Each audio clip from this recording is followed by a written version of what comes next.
I've got a question for you. Will you make a deal with the devil to succeed in life? Would you take the risk? Will it be worth the payoff? And does Bohemian Grove mean anything to you? Because if it does, we got a movie right here. Late Night with the Devil was written and directed by Australian writer-director brothers Colin and Cameron Keynes, who seem to have a flair for the dark and quirky. Some of their previous works includes 100 Bloody Acres. It's about two brothers who kill people for their organic fertilizer. The movie's tagline is, "We're not psychos, we're business operators." In the movie Late Night with the Devil, the Keynes brothers are fascinated with moments of television that go terribly wrong. The movie takes place on the sets of Night Owls with Jack Delroy, a late-night talk show that's competing for ratings with Johnny Carson. Jack's idea to attract an audience is to host a special Halloween episode. Jack Delroy is played by David Dastmalchian. He is also the producer on this film. He is known for his role on Suicide Squad, Dune, and also in Blade Runner.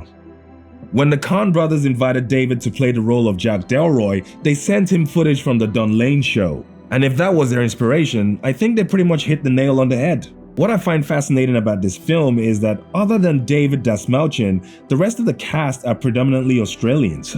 And with that said, here is the plot, followed by pros and cons. Late Night with the Devil is a movie shot like a documentary with found footage, showing the spooky final episode of Night Owls with Jack Delroy. To make the episode exciting, Delroy invited guests like psychic Chris Dew, skeptic Carmichael Haig, parapsychologist June Ross Mitchell, and her troubled young patient, Lily, who seems to be possessed by a devil or some kind of entity. A demon, if you will. Adding to the tension is Delroy's connection to a mysterious group that dabbles in the occult and his personal struggles after losing his wife, Madeline. According to Dastmalchian, who plays Delroy, the host feels the pressure to keep the show going, not just for his career, but also as an honor to his late wife's memory.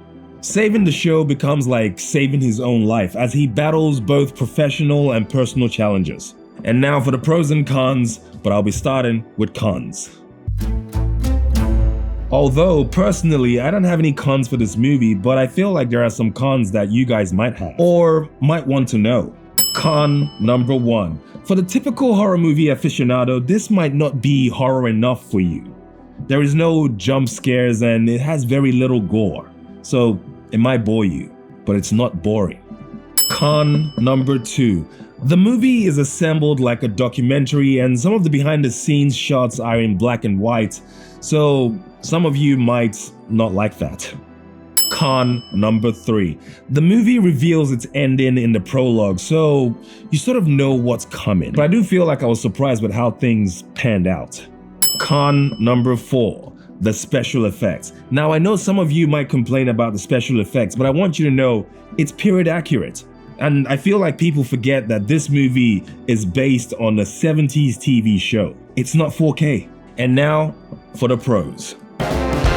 Pro number 1. Now, if you're a wimp like me, this isn't a typical horror film. There are no jump scares to be worried about. And I feel like that's why I enjoyed it, and you might too.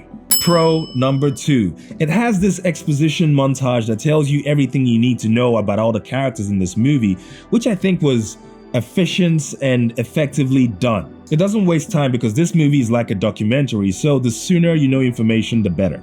Pro number 3. The casting of David Dastmalchian, who is typically not in leading roles.